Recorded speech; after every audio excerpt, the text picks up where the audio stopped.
Assalamualaikum warahmatullahi wabarakatuh. Yang saya hormati Bapak Ibu Dewan Penguji, yang saya hormati Bapak Pembimbing.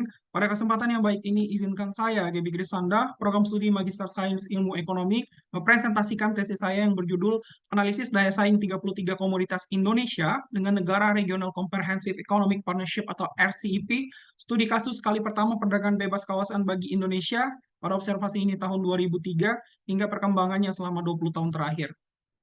Ada beberapa hal yang melatar belakangi penelitian ini. Pertama, perdagangan bebas dipercaya sebagai mesin pertumbuhan ekonomi yang telah memacu pembangunan ekonomi negara maju selama abad ke-19 dan awal abad ke-20. Uniknya, FTA Indonesia bersama ASEAN mengalami perkembangan yang sangat signifikan. Tahun 2004 bergabungnya Tiongkok dalam AFTA, 2007 bergabungnya Korea Selatan dalam ASEAN Korea FTA, hingga bersatunya seluruh mitra tersebut dalam sebuah kesatuan Regional Comprehensive Economic Partnership pada tahun 2020. Manfaat berkembangnya FTA tersebut bagi Indonesia sebagai negara anggota adalah mampu meningkatkan efisiensi dalam perdagangan karena mengurangi distorsi dalam perdagangan serta meningkatkan insentif dan intensitas perdagangan yang pada akhirnya meningkatkan pangsa pasar. Sejalan dengan teori gravitasi, berkembangnya FTA seharusnya meningkatkan pangsa pasar Indonesia ke kawasan RCEP karena komposisi negara yang tergabung dalam RCEP merupakan negara yang memiliki ukuran ekonomi yang besar seperti Tiongkok, Jepang, dan Korea Selatan. Serta negara yang tergabung merupakan negara dengan jarak geografis terdekat dengan Indonesia. Namun, data statistik pangsa pasar Indonesia, rasio ekspor Indonesia per total rasio ekspor Indonesia ke RCEP per total seluruh ekspor Indonesia di dunia atau pangsa pasar Indonesia ke RCEP menunjukkan penurunan yang signifikan selama 20 tahun terakhir. Artinya ini terjadi karena ekspor Indonesia ke RCEP menurun atau ekspor Indonesia ke luar RCEP meningkat. Penurunan pangsa pasar disebabkan oleh kondisi perdagangan yang saling menguntungkan tidak tercapai berdasarkan teori perdagangan internasional dasar. Adapun kondisi perdagangan yang saling menguntungkan dapat dicapai menurut Ricardo adalah setiap negara memiliki keunggulan komparatif pada komoditas yang diperdagangkan, serta masing-masing negara memiliki keunggulan komparatif pada komoditas yang berbeda. Penurunan pangsa pasar diduga karena Indonesia tidak memiliki keunggulan komparatif. Untuk melihat keunggulan komparatif komoditas Indonesia di pasar RCEP, selama periode FTA dilakukan observasi 33 komoditas dari 1.256 komoditas HS4 yang diekspor Indonesia ke RCEP. 33 komoditas tersebut setidaknya memiliki pangsa pasar 0,5% masing-masing dan akumulasi pangsa pasar dari 33 komoditas tersebut sebesar 67% dari pangsa pasar total ekspor Indonesia ke RCEP tahun 2003. 33 komoditas ini merupakan komoditas di mana Indonesia terkonsentrasi. Seharusnya Indonesia memiliki keunggulan komparatif yang sangat kuat, sementara seharusnya negara anggota RCEP lainnya tidak memiliki keunggulan komparatif. Penurunan pangsa pasar dapat terjadi bila Indonesia tidak memiliki keunggulan komparatif pada komoditas tersebut. Indonesia memiliki keunggulan komparatif di mana negara anggota RCEP lainnya juga memiliki keunggulan komparatif, atau keunggulan komparatif Indonesia lebih rendah daripada negara anggota RCEP. Sehingga pertanyaan penelitian adalah, bagaimanakah keunggulan komparatif 33 komoditas Indonesia di pasar RCEP selama periode FTA, serta bagaimanakah bila dibandingkan dengan negara anggota RCEP lainnya. Penelitian ini bertujuan untuk menganalisis keunggulan komparatif 33 komoditas Indonesia dan bandingannya dengan negara anggota RCEP lainnya. Penelitian ini diharapkan mampu menjelaskan penurunan pangsa pasar melalui analisis keunggulan komparatif 33 komoditas Indonesia serta bandingannya dengan negara anggota RCEP lainnya. Terdapat beberapa kontribusi penelitian ini, utamanya menjelaskan kaitan keunggulan komparatif dengan penurunan pangsa pasar, serta menjelaskan perbedaan pandangan model gravitasi dan hambatan perdagangan terhadap data statistika pangsa pasar ekspor Indonesia ke RCEP. Penelitian ini menjelaskan analisis keunggulan komparatif 33 komoditas di mana Indonesia terkonsentrasi, serta bandingannya dengan negara anggota RCEP lainnya untuk menjawab fenomena penurunan pangsa pasar pada tahun observasi 2003-2022. Terdapat 5 bagian tesis ini. Bagian pertama setidaknya menjelaskan latar belakang dan pertanyaan penelitian. Bagian kedua menjelaskan kajian kepustakaan dan landasan teori. Bagian ketiga mengenai deskripsi data dan metode analisis. Bagian keempat menjelaskan deskripsi data dan hasil analisis. Bagian kelima menjelaskan simpulan dan batasan dan implikasi. Adapun landasan teori dan kajian kepustakaan dalam penelitian ini adalah, pertama, model gravitasi yang menjelaskan hubungan positif ukuran ekonomi negara mitra dengan nilai perdagangan, serta intensitas perdagangan yang lebih tinggi pada jarak geografis negara mitra yang lebih dekat. Sementara hambatan perdagangan menurunkan insentif, sebaliknya melalui FTA mampu menghilangkan hambatan ini, mengubah arah atau meningkatkan kesejahteraan nasional, meningkatkan intensitas perdagangan yang pada akhirnya akan meningkatkan pangsa pasar. Hukum keunggulan komparatif menyatakan bahwa meskipun sebuah negara relatif tidak lebih efisien daripada negara mitranya untuk memproduksi kedua jenis komoditas yang diperdagangkan, masih terdapat upaya untuk memperoleh perdagangan yang saling menguntungkan. Keuntungan diperoleh dengan cara masing-masing negara mengkhususkan diri pada komoditas yang memiliki keunggulan komparatif.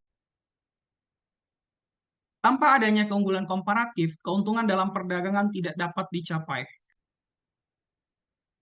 Dengan adanya keunggulan komparatif, masing-masing negara akan mengkhususkan diri pada komoditas yang memiliki keunggulan komparatif, serta melakukan perdagangan dengan mitra yang memiliki keunggulan komparatif pada komoditas yang berbeda, sehingga mampu meningkatkan kombinasi pilihan konsumsi atau meningkatkan kesejahteraan dari masing-masing negara.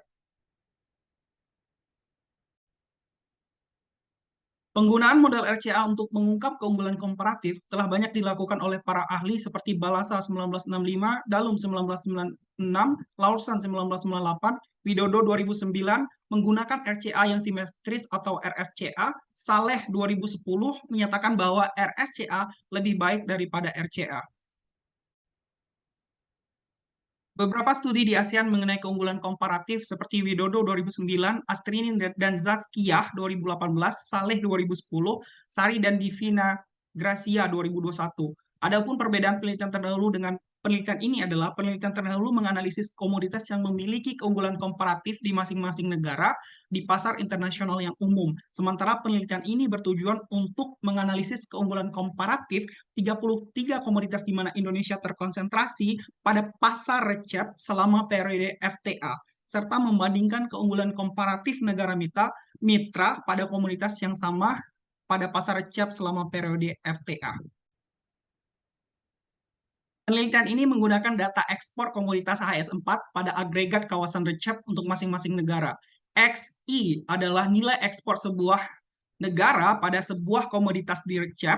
XIJ adalah nilai ekspor total sebuah negara ke kawasan recep. XRJ adalah nilai ekspor total sebuah komoditas di recep.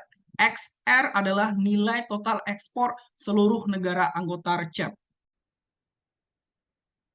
RCA adalah rasio ekspor sebuah komoditas di sebuah negara ke recep per total ekspor komoditas negara tersebut ke recep dibagi dengan rasio nilai ekspor total sebuah komoditas tersebut ke recep per total ekspor seluruh komoditas ke recep. Sebuah komoditas di Indonesia atau di negara anggota recep lainnya memiliki keunggulan komparatif bila nilai RCA masing-masing komoditas lebih besar dari 1. Sejalan dengan Widodo, penelitian ini menggunakan RCA yang simetris atau RSCA, yaitu nilai RCA masing-masing komoditas minus 1 dibagi dengan nilai RCA tersebut plus 1. Sebuah komoditas atau masing-masing komoditas memiliki keunggulan komparatif bila nilai RSCA positif, sementara tidak memiliki keunggulan komparatif bila nilai RSCA negatif. Tabel 41 menjelaskan kode dan deskripsi dari 33 komoditas di mana Indonesia terkonsentrasi. Tabel 42 dan gambar 41 merupakan ringkasan nilai RSCA 33 komoditas Indonesia. Nilai RSCA 33 komoditas Indonesia dibandingkan negara anggota RECEP tahun 2003-2022 secara lengkap tersedia pada lampiran 6, gambar 42 dan gambar 43.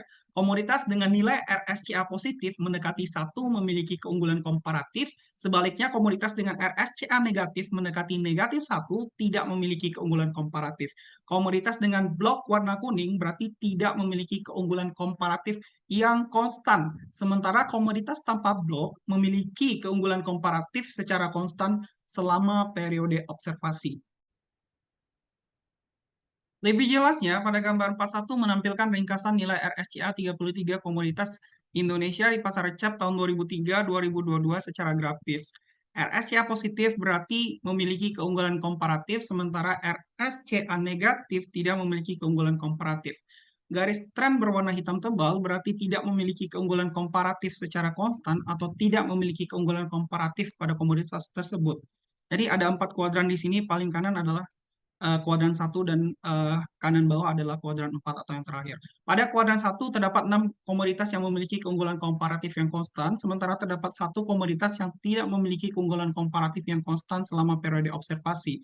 Pada kuadran 2 juga terdapat 6 komoditas yang memiliki keunggulan komparatif secara konstan dan 2 komoditas yang tidak memiliki keunggulan komparatif secara konstan. Pada kuadran 3 hanya terdapat 3 komoditas yang memiliki keunggulan komparatif secara konstan dan 4 yang tidak memiliki keunggulan komparatif. Terakhir, semua komoditas yang berada di kuadran 4 itu tidak memiliki keunggulan komparatif yang konstan selama periode observasi karena nilai RSCA-nya itu eh, rata-rata berada di area negatif. Secara umum, komoditas yang memiliki keunggulan komparatif cenderung stabil, setidaknya memiliki tren penurunan yang tidak lebih tajam dibandingkan komoditas yang tidak memiliki keunggulan komparatif. Artinya, bila Indonesia memiliki keunggulan komparatif, maka dalam 20 tahun terakhir, meskipun dapat terjadi despesialisasi, Indonesia masih memiliki keunggulan komparatif. Komoditas yang tidak memiliki keunggulan komparatif cenderung memiliki RSCA yang menurun selama periode observasi. Artinya bila Indonesia tidak memiliki daya saing, maka kecenderungan selama 20 tahun komoditas tersebut memiliki daya saing yang menurun.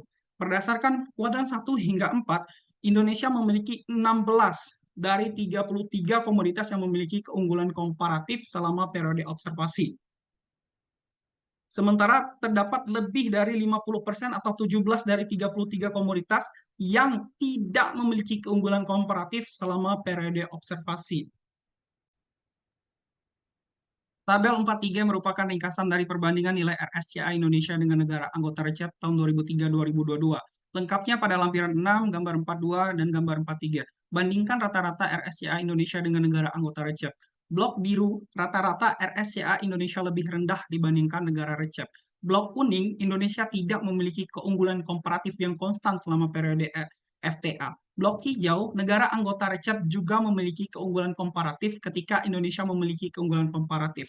Gabungan blok kuning-biru, Indonesia tidak memiliki keunggulan komparatif, sementara negara anggota RCEP memiliki keunggulan komparatif.